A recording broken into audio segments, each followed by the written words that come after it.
Hello student, welcome back. आज हम बात करेंगे how do metals and non metals react. इसके पहले जो हमने टॉपिक देखा था वह उनके फिजिकल प्रॉपर्टीज़ थे, ठीक है। और उसके बाद वाला जो टॉपिक आ रहा है वह केमिकल प्रॉपर्टीज़ ऑफ मेटल, जो इस साल के सिलेबस में नहीं है, जिसे आप नोट कर देना। तो अब हम समझते हैं मेटल्स और नॉन मेटल एक दूसरे से रिएक्ट कैसे करते हैं, ठीक है। तो उसके लिए आपको पहले कुछ एलिमेंट की इलेक्ट्रॉनिक कन्फिगरेशन याद होनी चाहिए, यानी कि ये इलेक्ट्रॉनिक कन्फिगरेशन आपने 9th स्टैंडर्ड में भी पढ़ के आए हैं आप, ठीक है। तो शायद 1 से लेकर 20 के इलेक्ट्रॉनिक कन्फिगरेशन आप पढ़ चुके थे।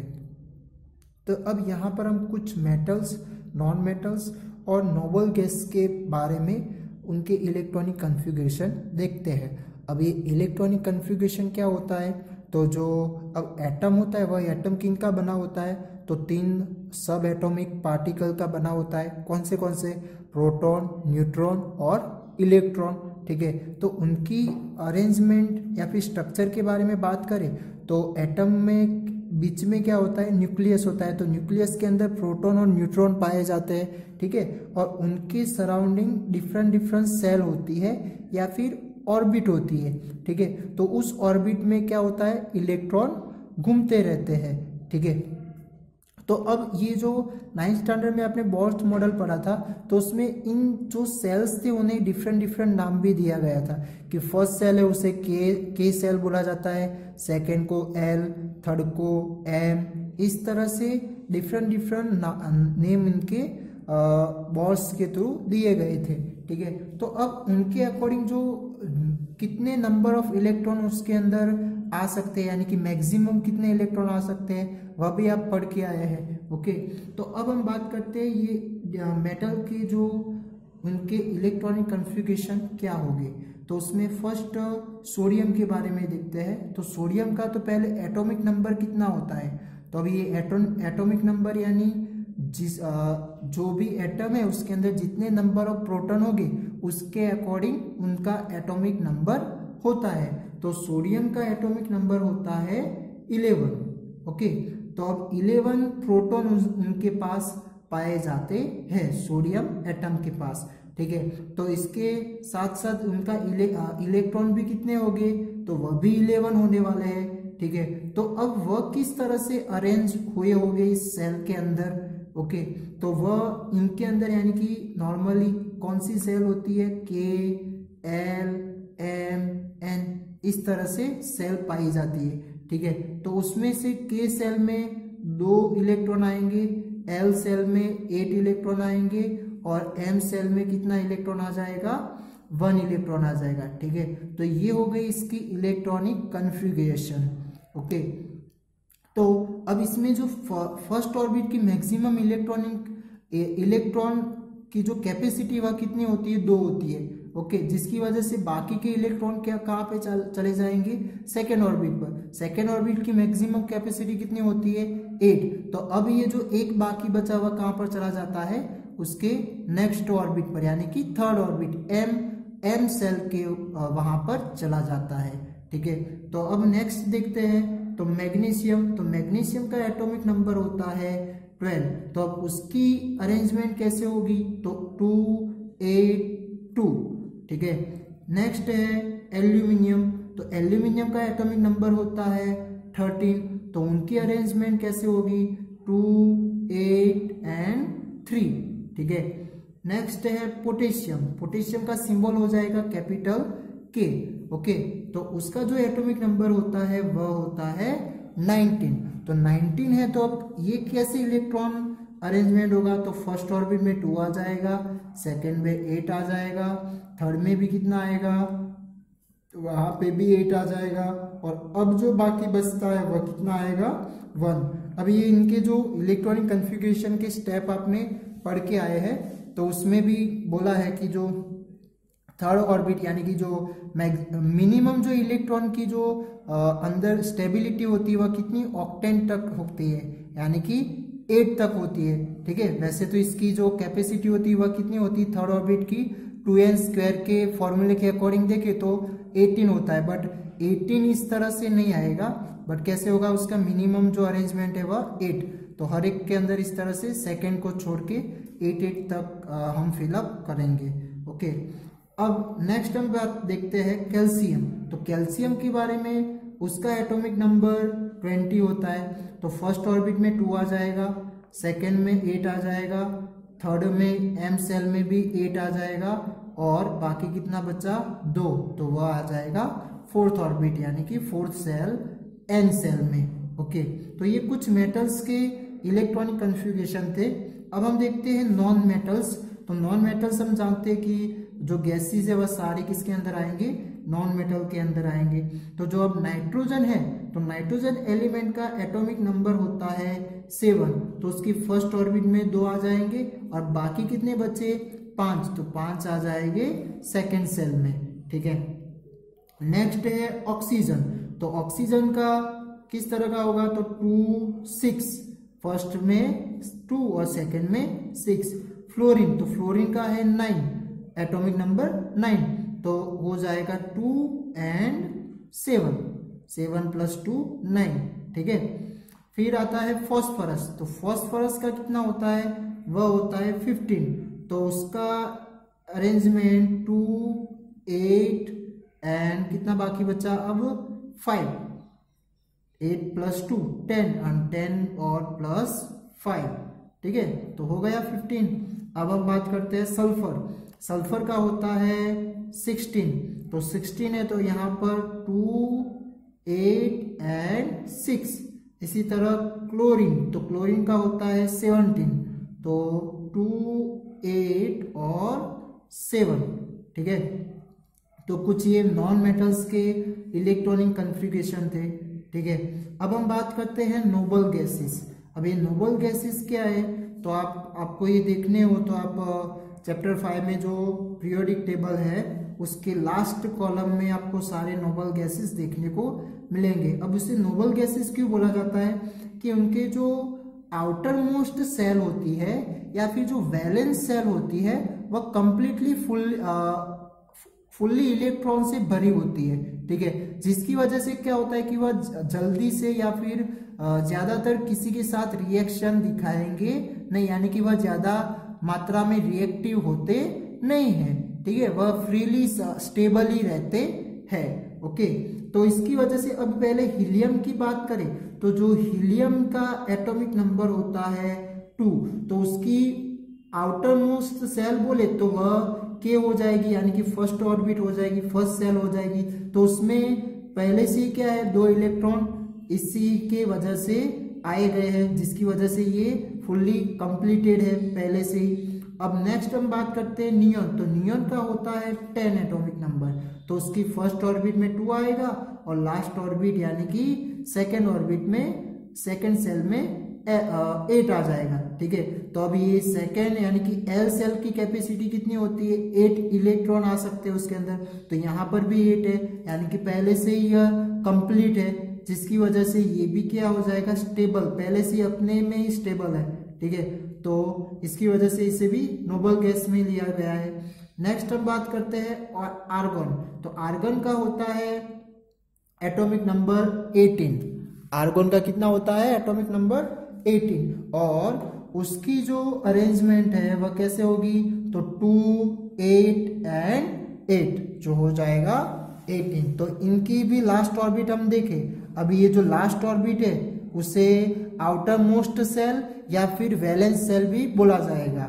ठीक है, तो अब ये जो देखे तो उनकी तो पहले से ही क्या है, कंप्लीट है, तो इसकी वजह से ये पहले से स्टेबल है, अपने आप में ही स्टेबल है। ठीक है, बट हम मेटल और नॉन मेटल में देखें तो उनकी जो वैलेंस सेल है वह स्टेबल नहीं, यानी कि जितने इलेक्ट्रॉन उनके उन ऑर्बिट में चाहिए, उन सेल में चाहिए, उतने उनके पास है नहीं। तो इसकी वजह से ये मेटल और नॉन मेटल इस तरह से एलिमेंट के फॉर्म में स्टेबल होते नहीं है, जिसकी वजह से वह अब अपने को स्टेबल करने का ट्राई करते हैं। ठीक है, तो स्टेबल करने के लिए वह क्या करते हैं, अपने वैलेंस सेल में जो इलेक्ट्रॉन होते हैं उनको वह कंप्लीट करने के लिए क्या कर सकते हैं, या तो फिर वह इलेक्ट्रॉन गेन करेंगे या फिर अपने अंदर के इलेक्ट्रॉन को क्या कर देते हैं, रिलीज कर देते हैं। ठीक है, तो उसमें से अब इस तरह से जो रिलीज और गेन करने की वजह से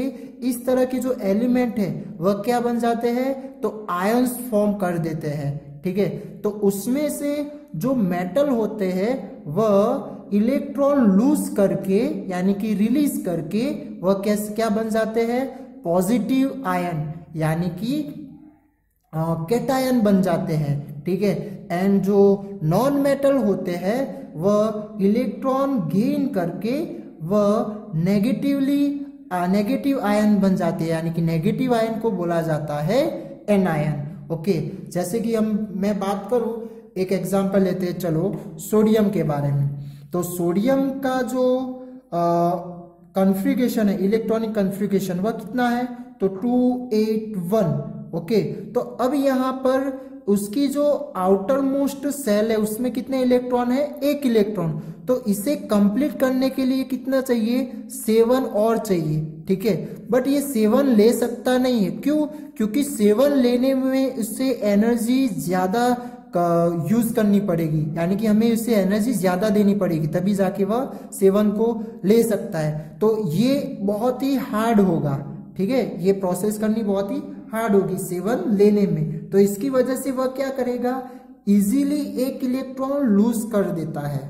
ठीक है, तो अब ये एक इलेक्ट्रॉन लूज कर देगा तो अब उसकी जो आउटर मोस्ट सेल में से, एम सेल में से एक इलेक्ट्रॉन निकल गया, तो अब कौन सी उसकी आउटर मोस्ट सेल बन गई, एल सेल बन गई। ठीक है, तो एल सेल में तो क्या है, पहले से 8 है, तो इसकी वजह से अब ये क्या बन गया, एक स्टेबल एलिमेंट बन गया।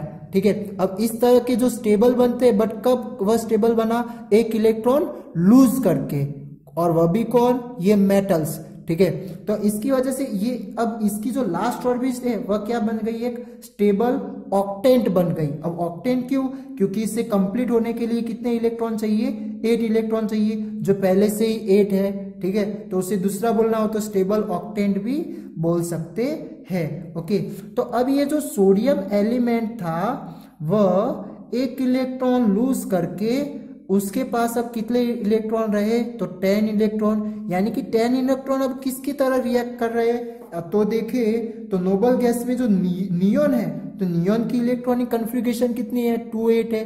तो कुछ इस तरह की स्टेबिलिटी वह क्रिएट कर देता है। ठीक है, और कब, जब वह एक इलेक्ट्रॉन लूज करता है तब। ओके, तो इसके ऊपर क्या आ जाएगा, एक पॉजिटिवली चार्ज आ जाएगा, यानी कि +1 आ जाएगा। क्यों, क्योंकि इनके प्रोटॉन और न्यूट्रॉन, प्रोटॉन और इलेक्ट्रॉन के बारे में बात करें तो 11 प्रोटॉन होते हैं। चलो पहले ये नॉर्मली एलिमेंट हो तो उसके अंदर 11 प्रोटॉन और 11 इलेक्ट्रॉन होते हैं। ठीक है, ये आप जानते हैं इक्वल नंबर में, क्योंकि इसी की वजह से ये न्यूट्रल रहता है। ओके, उसके प्रोटॉन और इलेक्ट्रॉन के कंपेयर। ठीक है, बट यहाँ पर अभी ये एक इलेक्ट्रॉन लूज कर देगा तो उसके पास कितने इलेक्ट्रॉन बचेंगे, 10 इलेक्ट्रॉन बचेंगे। तो अब इनका 11 प्रोटॉन और 10 इलेक्ट्रॉन है, तो कितना यहाँ पर डिफरेंस हुआ, तो 1 प्रोटॉन ज्यादा है ना, जिसकी वजह से यहाँ पर क्या आ जाता है, पॉजिटिव 1+ आ जाता है। ठीक है, और उसे दूसरी तरह आपको याद रखना हो तो जितने भी इलेक्ट्रॉन यहाँ पर लूज होते हो उतने नंबर ऑफ पॉजिटिव चार्ज यहाँ पर लग जाएंगे। ठीक है, इसने एक इलेक्ट्रॉन लूज किया, इसकी वजह से +1 आ जाएगा। ठीक है, और इस तरह के जो पॉजिटिव आयन बनते हैं उसे बोला जाता है कैटायन, और यहाँ पर सोडियम का है, इसकी वजह से सोडियम कैटायन। ठीक है, तो इसी के साथ साथ अब मैग्नीशियम की बात करें तो मैग्नीशियम में भी 2 इलेक्ट्रॉन है, तो वह 6 इलेक्ट्रॉन लेने की बजाय वह क्या करेगा, 2 इलेक्ट्रॉन लूज कर देगा, वह उससे इजी रहेगा, जिसकी वजह से वह भी 2 इलेक्ट्रॉन लूज करके अपनी आउटर मोस्ट सेल एल बना देगा। ठीक है, वैलेंस सेल एल बना देगा, जिसकी वजह से अब वो भी क्या हो गया, एक स्टेबल हो जाएगा। ठीक है, जिसकी वजह से अब वह भी एक पॉजिटिवली यानी कि कैटायन बन जाएगा। ओके, तो ये जो मेटल्स होते हैं वह किस तरह की कैपेसिटी रखते हैं, तो इलेक्ट्रॉन को लूज करने की कैपेसिटी रखते हैं, और वह क्या बन जाते हैं, कैटायन बन जाते हैं। ओके, और जो नॉन मेटल होते हैं वह क्या करते हैं, तो इलेक्ट्रॉन गेन करते हैं। क्यों? तो चलो वह भी देख लेते हैं कि जो क्लोरीन आयन है ना, सॉरी क्लोरीन जो एलिमेंट है, वह क्लोरीन एलिमेंट की इलेक्ट्रॉनिक कन्फिग्रेशन देखे तो उसकी क्या है 287, यानी कि उसकी आउटर मोस्ट सेल देखे तो वह क्या है, तो कौन सी है, तो एम सेल है। ठीक है, आप देख सकते हैं एम सेल उसकी आउटर मोस्ट सेल है, तो उसके अंदर 7 इलेक्ट्रॉन है। तो उसे अब कंप्लीट होने के लिए कितने इलेक्ट्रॉन चाहिए, ओनली 1 इलेक्ट्रॉन ही चाहिए ना। ओके, तो यहां पर इसकी दो तरह की पोजीशन बन सकती है, या तो फिर वह 7 लूज कर सकता है या फिर 1 गेन कर सकता है। तो यहां पर क्या हो जाएगा, 7 लूज करने में उसे ज्यादा एनर्जी एफर्ट करनी पड़ेगी। ठीक है, जिसकी वजह से ये पॉसिबल उनके पास नहीं है। ओके, उनके साथ नहीं है, तो क्या कर देंगे, वह इजीली 1 इलेक्ट्रॉन गेन कर सकते हैं। ठीक है, तो इसकी वजह से Cl जो होता है वह 1 इलेक्ट्रॉन गेन करके वह बना देता है एनायन, यानी कि नेगेटिव आयन बना देता है। और उसने कितने इलेक्ट्रॉन गेन किए, 1 इलेक्ट्रॉन गेन किया ना, जिसकी वजह से उसके ऊपर चार्ज कौन सा लग जाएगा, -1। ठीक है, तो अब इससे क्या बोला जाएगा, इसकी इलेक्ट्रॉनिक कन्फिग्रेशन देखे तो 288। ओके, तो यहां पर इसे बोला जाएगा क्लोराइड एनायन। ठीक है, तो जो नॉन मेटल्स होते हैं वह इस तरह से इलेक्ट्रॉन गेन करके क्या बन जाते हैं, एनायन बन जाते हैं, यानी कि वह अपने को स्टेबल करने के लिए इलेक्ट्रॉन गेन कर देते हैं, उनकी आउटर मोस्ट सेल को कंप्लीट बना देते हैं। इसी तरह ये मेटल भी इलेक्ट्रॉन लूज करके कैटायन बनाते हैं, क्योंकि वह स्टेबल होने का ट्राई करते हैं, अपनी स्टेबिलिटी क्रिएट करते हैं। ठीक है, तो अब इसी तरह यहाँ पर जो मेटल से वह बन जाते हैं कैटायन और नॉन मेटल से वह बन जाते हैं एनायन। ओके, तो इस एनायन और कैटायन के फॉर्म में ये क्या करने लगेंगे, रिएक्शन करने लगेंगे। ओके, और इनकी वजह से एक आयनिक कंपाउंड क्रिएट होता है। जब ये रिएक्शन करते हैं, जैसे कि हम चलो बात करते हैं अब NaCl, तो NaCl आपको पता है वह क्या है, सोडियम क्लोराइड, यानी कि जो हम नमक बोलते हैं ना। तो ये जो इसका जो आयनिक कंपाउंड बनता है वह कैसे, तो ये सोडियम और क्लोरीन का जो आयंस है, यानी कि chloride anion and sodium cation, वह दोनों एक दूसरे के साथ रिएक्शन करते हैं। कैसे, तो ये दोनों, अब आप देखो तो उनके ऊपर ऑपोजिट चार्ज आ गया। ठीक है, कौन सा चार्ज आ गया, ऑपोजिट चार्ज्ड पार्टिकल्स हो गए ये। ठीक है, तो इसकी वजह से ये पॉजिटिवली चार्ज और ये नेगेटिवली, तो जब भी इस तरह से, यानी कि अब ये नेगेटिवली चार्ज कैसे बनेगा, तो उसे कोई इलेक्ट्रॉन देने वाला, डोनेट करने वाला चाहिए। तो ये जो सोडियम एलिमेंट है वह इलेक्ट्रॉन इस क्लोरीन को दे देता है। ठीक है, जिसकी वजह से ये नेगेटिव बन जाता है इन NaCl के अंदर। ओके, अब इन दोनों के इस तरह के इलेक्ट्रॉन की जो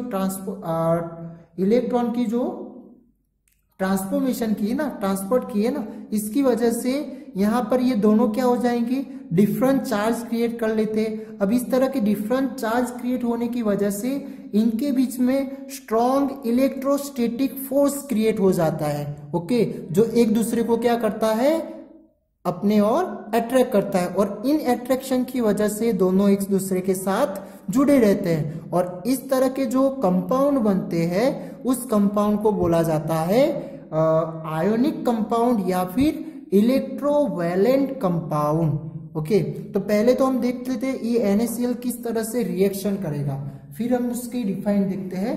तो NaCl में आपने देखा कि Na+ कैसे बनाएगा, तो एक इलेक्ट्रॉन लूज करके वह सोडियम कैटायन बन जाएगा। और Cl कैसे बनाएगा, तो एक इलेक्ट्रॉन गेन करके वह क्लोराइड एनायन बना देगा। ठीक है, तो अब इस तरह के जो Na+ और Cl- वह अपने इलेक्ट्रॉन गेन करके और लूज करके वह क्या बनाते हैं, NaCl बनाते हैं। ओके, तो अब उसे दूसरे फॉर्म में लिखना हो तो ऐसे भी लिख सकते हैं कि अब यहाँ पर मैं उनके जो आउटर मोस्ट सेल के जो इलेक्ट्रॉन है वह यहाँ पर मैं दिखा रहा हूँ सोडियम का डॉट करके। ओके, और जो क्लोरीन का जो है वह हम क्रॉस करके दिखाते हैं, यानी कि जो आउटर मोस्ट सेल के वैलेंस सेल के जो इलेक्ट्रॉन है वही ओनली यहाँ पर शो कर रहा हूं मैं।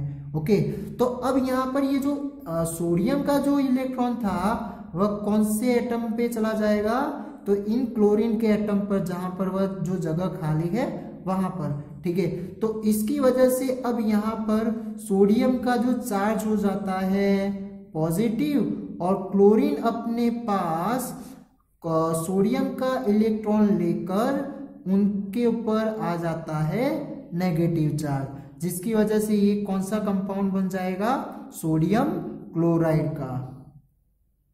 ठीक है, और इस तरह का जो कंपाउंड बनता है उसे क्या बोला जाता है, आयोनिक कंपाउंड। ओके, चलो एक और एग्जांपल देते हैं मैग्नीशियम क्लोराइड का। यानी कि अब देखो ये भी एक तरह के स्टेबल बन गया और ये भी स्टेबल बन गया, क्योंकि उसके आउटर मोस्ट सेल के बारे में बात करें तो उनके दोनों के पास कंप्लीट है, जिसकी वजह से ये स्टेबल ऑक्टेंट बन गए। ओके, ये रिएक्ट करेगा किस तरह, नियॉन की तरह, और ये 288, तो आप देख सकते हैं नोबल गैस में कौन सा है, तो आर्गोन, तो आर्गोन की तरह इसकी इलेक्ट्रॉन कन्फिग्रेशन हो जाती है।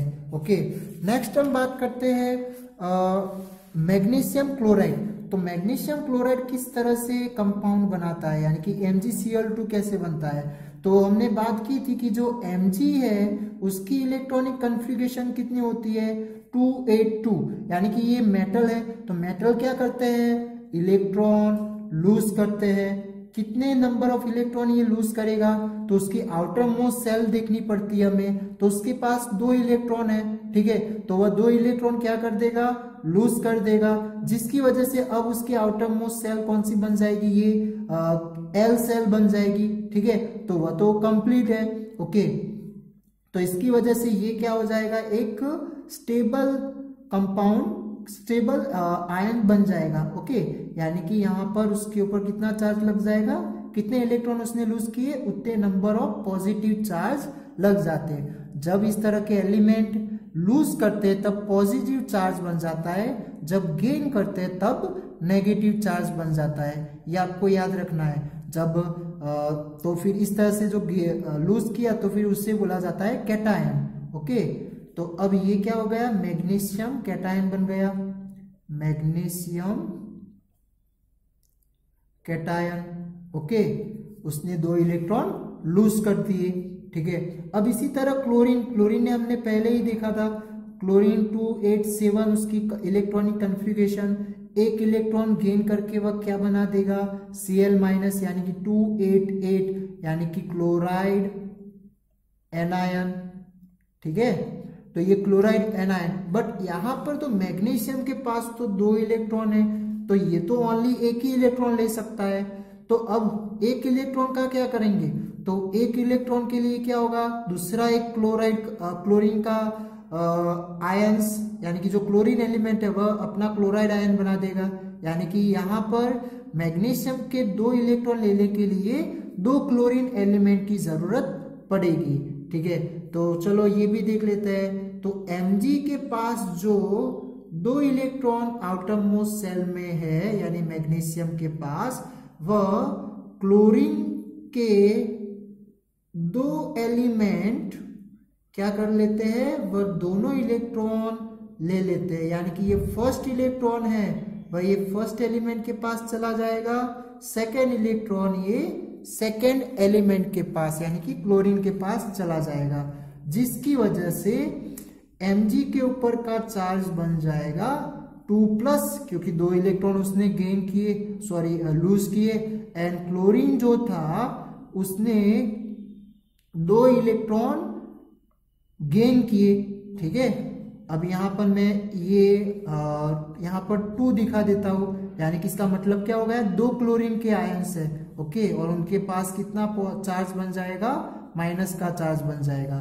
ठीक है, इस तरह से भी दिखा सकते हैं, या फिर यहाँ पर 2 भी लिख सकते। तो ये क्या बन गया, मैग्नीशियम क्लोराइड, बट नॉर्मली हम इसे कैसे दिखाते हैं, उसकी आयोनिक कंपाउंड फॉर्मूला MgCl2। ठीक है, क्योंकि ये 2 क्लोरीन आयंस यूज हो रहे हैं मैग्नीशियम के इलेक्ट्रॉन लेने के लिए। ठीक है, तो ये बात थी आयोनिक कंपाउंड कैसे बनते हैं और कैसे बनेंगे वह, इस तरह से इलेक्ट्रॉन ट्रांसफर करके, और ट्रांसफर करने की वजह से वह कैसे बन जाते हैं, स्टेबल बन जाते हैं, यानी कि मेटल होते हैं वह कैटायन बन जाते हैं, और जो नॉन मेटल है वह एनायन बन जाते हैं जब वह इलेक्ट्रॉन गेन करते हैं तब। कौन, non metal.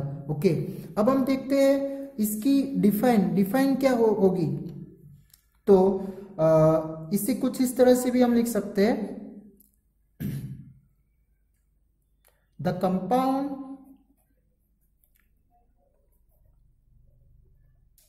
compounds formed by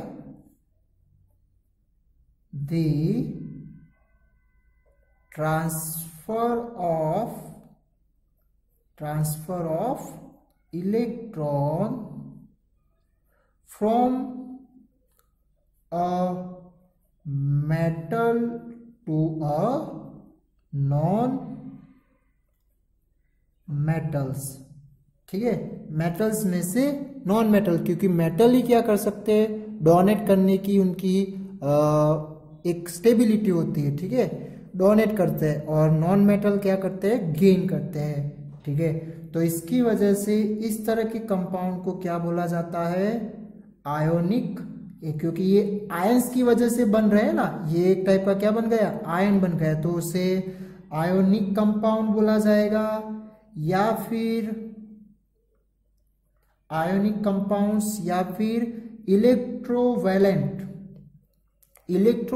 क्यों बोला है, तो यहां पर आयोनिक कंपाउंड ऑपोजिटली चार्ज बन जाते हैं ना, ऑपोजिटली चार्ज क्रिएट कर लेते हैं, जिसकी वजह से उनके बीच में इलेक्ट्रोस्टैटिक फोर्स एक्सर्ट होता है। ठीक है, इनकी वजह से एक दूसरे से इस तरह के इलेक्ट्रोस्टैटिक फोर्स की वजह से एक दूसरे से जुड़े रहते हैं। ठीक है, और वैलेंट क्यों बोला है, क्योंकि उसके आउटर मोस्ट सेल, वहां से ये इलेक्ट्रॉन ट्रांसफर होता है। ठीक है, तो इसकी वजह से वैलेंट, तो इलेक्ट्रोवैलेंट कंपाउंड्स। ठीक है, तो ये दो आयोनिक कंपाउंड भी बोल सकते हैं और इलेक्ट्रोवैलेंट कंपाउंड भी बोल सकते हैं। तो ये बात थी मेटल और नॉन मेटल कैसे रिएक्ट करते हैं। तो उसके लिए आपको ये इलेक्ट्रॉनिक कन्फिगरेशन याद होगी, तो कोई भी कंपाउंड आप इस तरह से इनमें से बना सकते हैं। ठीक है, थैंक यू।